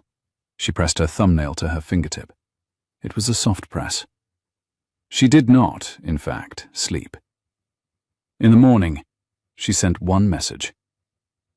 Liam, please do not call this weekend. I need a few days. I will write. C. He did not reply. He did not call. By Saturday afternoon she had not properly eaten. She had not properly slept. She sat on her sofa in her flat with the small Bartok cassette he had let her have from Henry's box of tapes on her lap, and did not, for 2 hours, put it into the small kitchen radio she had been carrying around with her for years. Her pulse was a small, bright thing at her throat.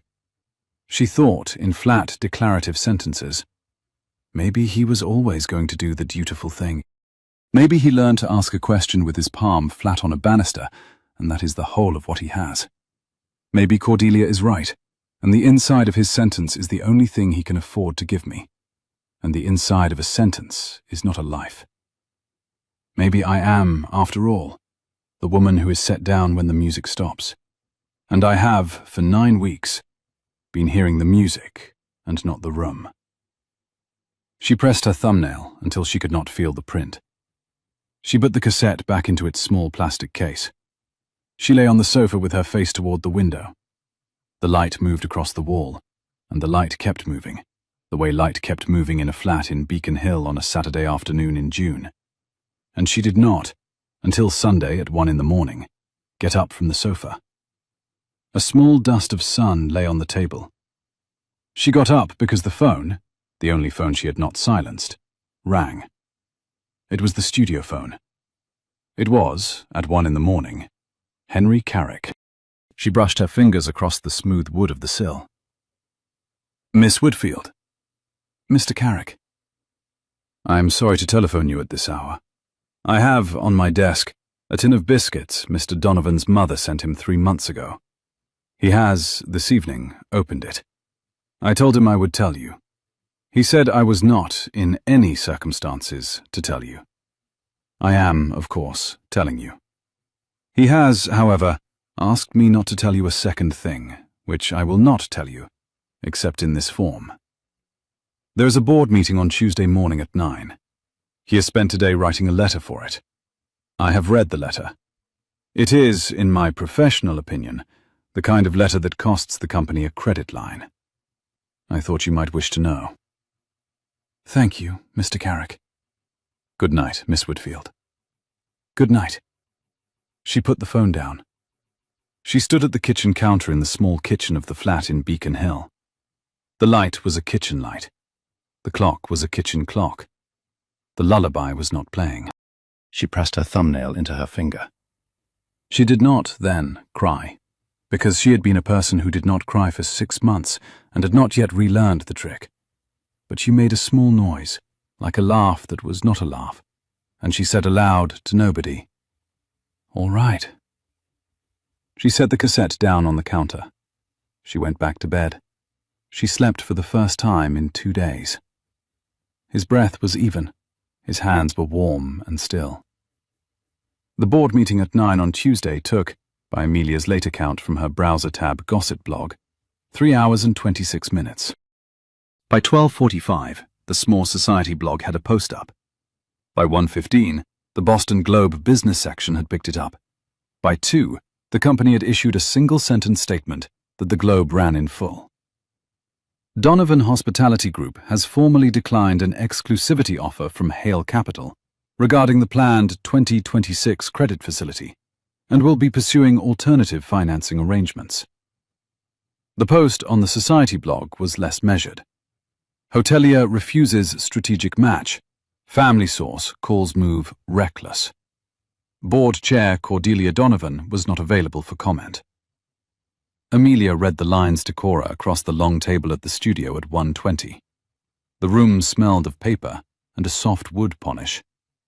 Cora sat very still. She put her hand around her coffee. She did not press her thumbnail. "He did it," Amelia said. "He did. He did not call you. He did not.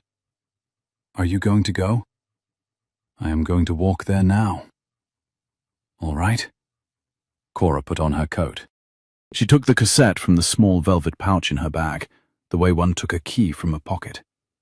She walked, in the warm Tuesday afternoon, the 4 blocks to Newbury. She did not, this time, stand on the opposite pavement. She crossed at the corner. She went up the small marble step. She nodded to the doorman.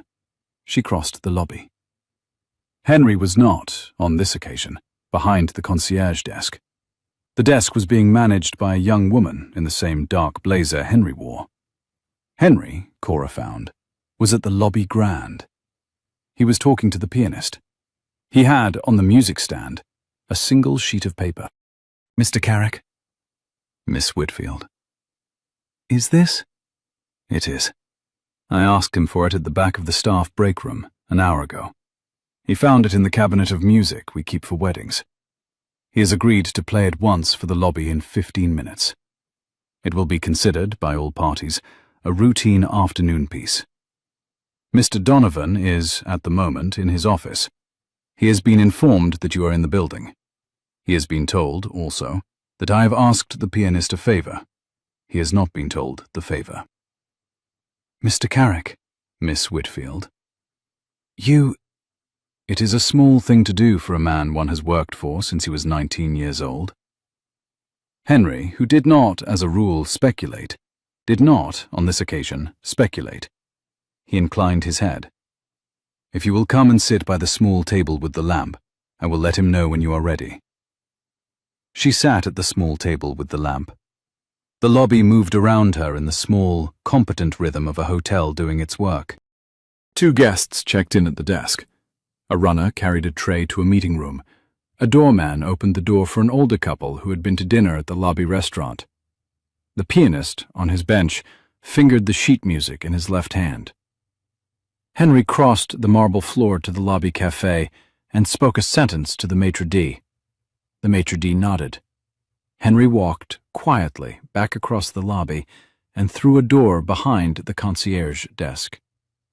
Outside, the wind moved in the iron railings. At 15 minutes past 2, exactly, the pianist began the lullaby. It was the small Bartok. It was the piece her father had played at every wedding he had ever been to. It was the piece the band had played at her sister's wedding 2 months and 3 weeks ago. It was the piece that had, in the cassette in her bag, been played by a man at the New England Conservatory in 1973. The pianist on the lobby grand did not play it as her father had played it, and did not play it as the man on the cassette had played it. He played it as he himself played it, in a small lobby on a Tuesday afternoon in June, with a small dignity and very little extra. Cora kept her hands flat on the small table. She listened. The lullaby was 3 minutes and 20 seconds long. By the second bar, Liam was in the lobby. Her shoulder eased, a fraction, against the back of the chair. He had come out of the door behind the concierge desk. He had not, when he came out, looked at Henry. He had not, when he had crossed half the lobby, taken his hands out of the pockets of the dark coat he had put on for the meeting. He came to the small table with the lamp.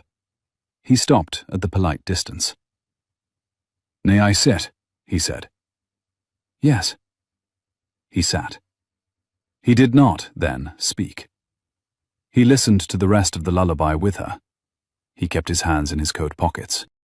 He looked at her face, twice, and then at the floor, and then at the pianist, and then at her hand on the small table.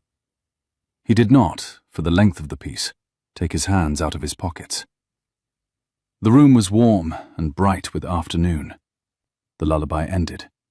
The lobby returned to its small, competent quiet. The pianist turned to the page.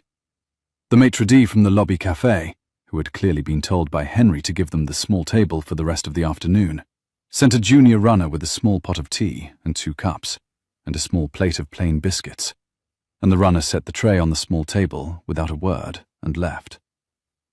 The dark velvet of the curtain held still in the warm air. "You read the Globe," Liam said. "I did. I have not in the last 3 days written to you. I asked you not to. You did. I read it because I had not slept, because your mother came to the studio on Tuesday." "My mother came to the studio? On Tuesday?" She made an argument. "Will you tell me the argument?" "On a future occasion." "On a future occasion." "On this occasion, I will tell you that the argument was not, in fact, persuasive. She concluded by saying, "I will think about what you have said." I do not know whether she has thought about it. I suspect she has not. "She has," he said, after a small pause.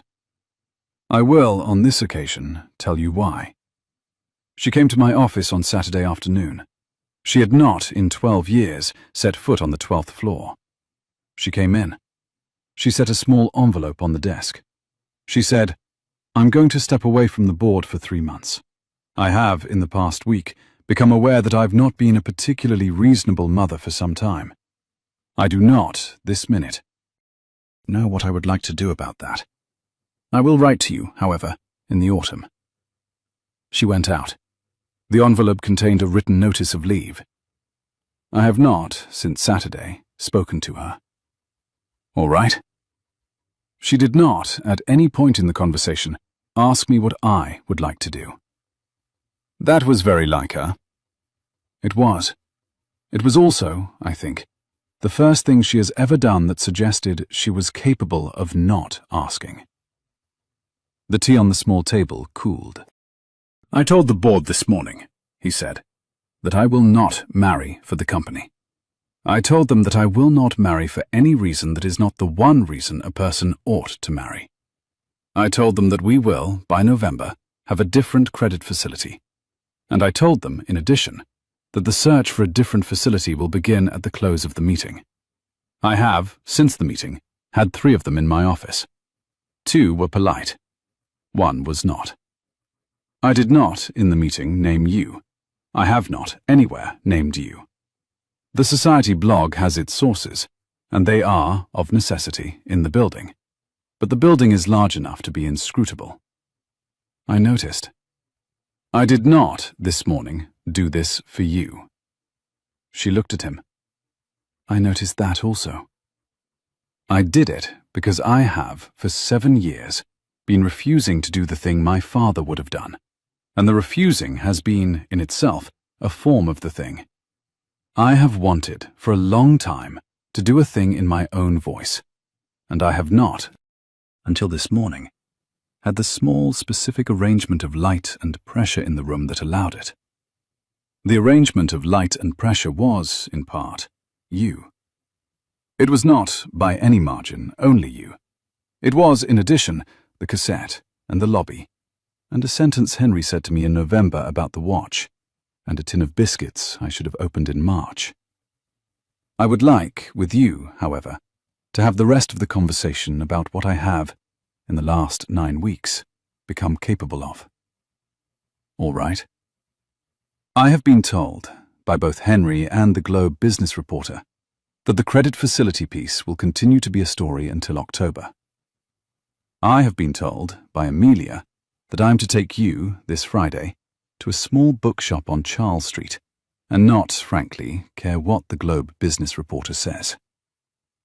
That is very like Amelia. It is. Will you, this Friday, take me to the small bookshop on Charles Street? Yes. Cora. Yes. He set his hand on the small table between them, palm flat, halfway across. She set hers on top of his. The maitre d' from the lobby cafe, who had been politely not watching, returned to his desk.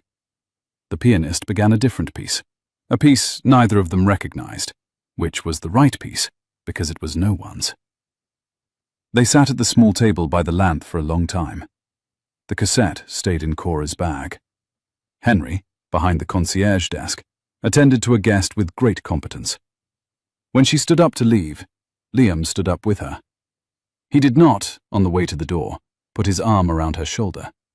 He did not, on the way, take her hand. He walked beside her, at the small, polite distance he had been walking beside her at for 9 weeks, with his coat over his arm. At the door he said, "I will come on Friday." She said, "I will be there."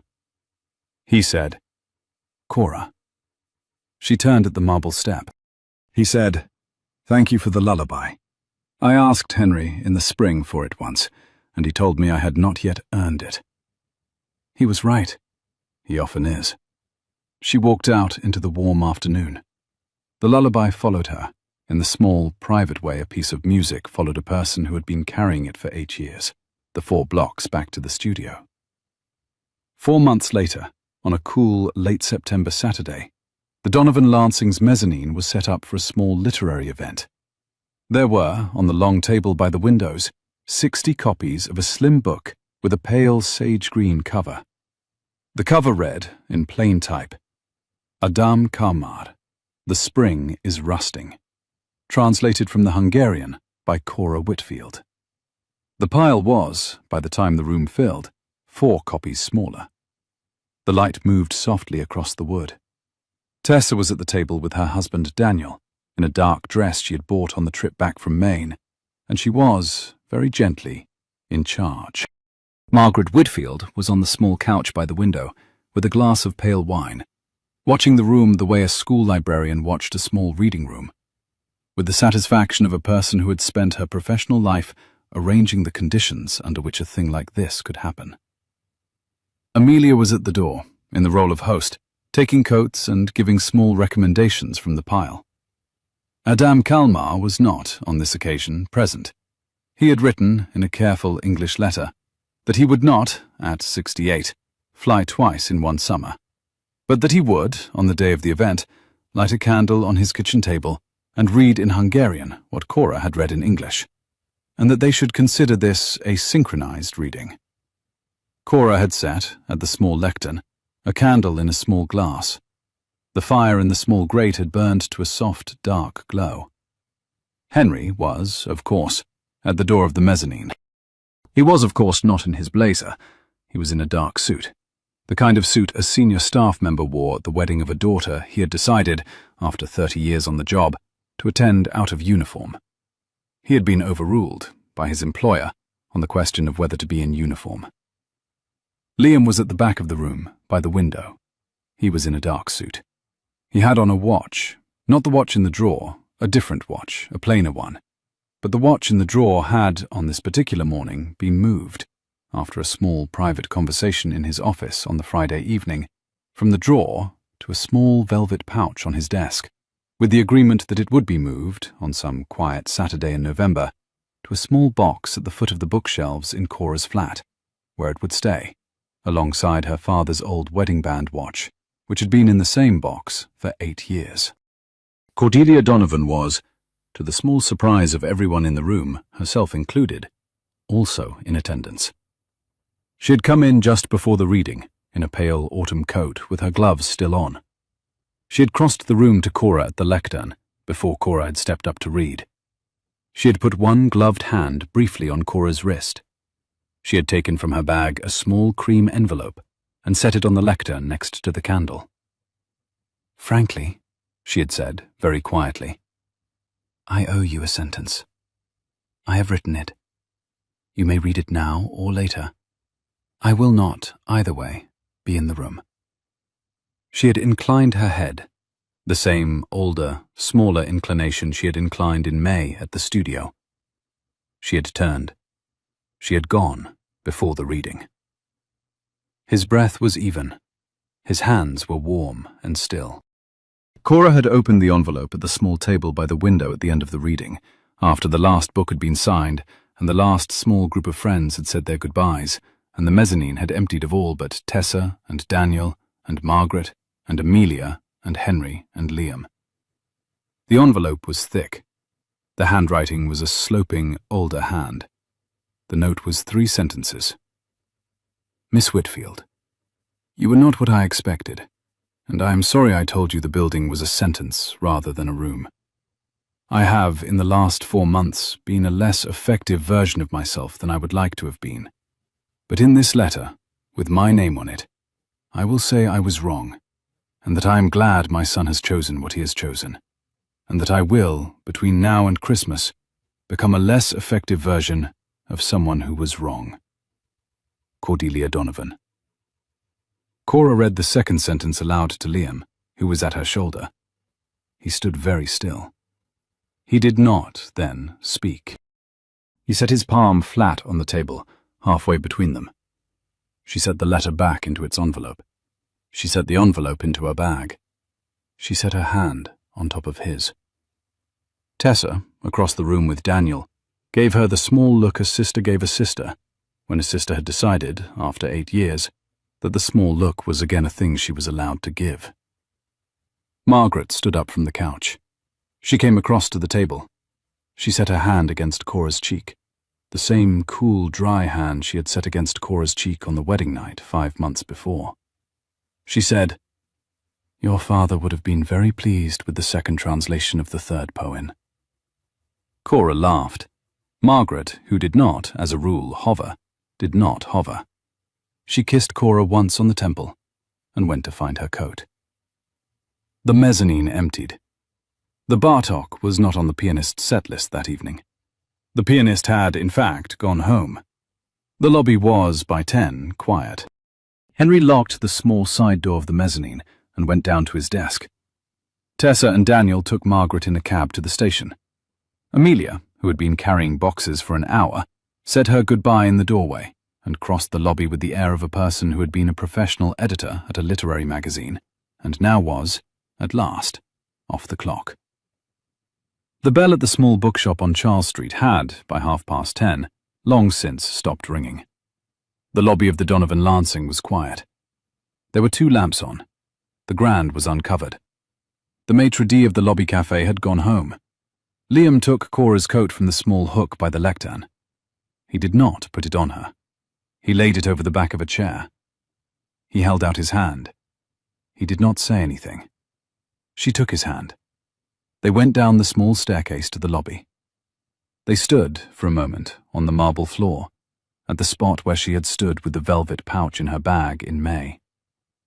The Grand was open. The lamps were on.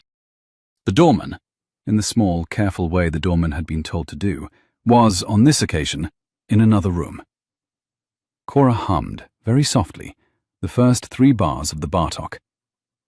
Liam, who had not been told, in advance, that there was going to be no pianist, set his palm flat against the back of her shoulder. He did not, then, do anything else. He waited. She hummed the second 3 bars. He matched his weight to hers. She set her hand on his shoulder. They moved, in the small, careful way 2 people moved when they were dancing to a piece of music that had been carried, between them, for 9 weeks and 3 days, and a Wednesday in November 13 years before that, and a Saturday in April 8 years before that, across the marble floor. She did not, on this occasion, sit out. She danced the whole piece. He danced it with her. The 3rd time through, she stopped humming, and she set her cheek against his collarbone, and they stood for a long moment in the empty lobby, at the spot where the velvet chairs had been, and she said, very quietly, into the lapel of his coat, "Take me home, please." "Where is home today?" "Charles Street." "All right." He took her coat from the chair upstairs. He put it on her on the marble floor. He inclined his head to the doorman who had returned. He held the door. He walked her, in the cool September evening, the 4 blocks back to Charles Street, with his palm at the small of her back, at the polite distance he had been walking beside her at for 4 months. Her hands were quiet in her lap. She heard, very quietly, the hum of the iron radiator. At her door, she turned. She set her hand flat on the doorframe. "Liam?" "Yes." "Stay." "All right." She let them in. She closed the door. The street lamp through the window made a small pool of light on the kitchen floor. She set her bag on the table. She set the envelope on the table next to the cassette. She set the small velvet pouch with the watch on the table next to the envelope. The small kitchen light of the small flat in Beacon Hill made the table look, for a moment, like a small altar of objects 2 people had been carrying for a long time and had decided, finally, to set down. He set his palm flat on the table. She set hers on top of his. "Stay," she said again, softly. "I will."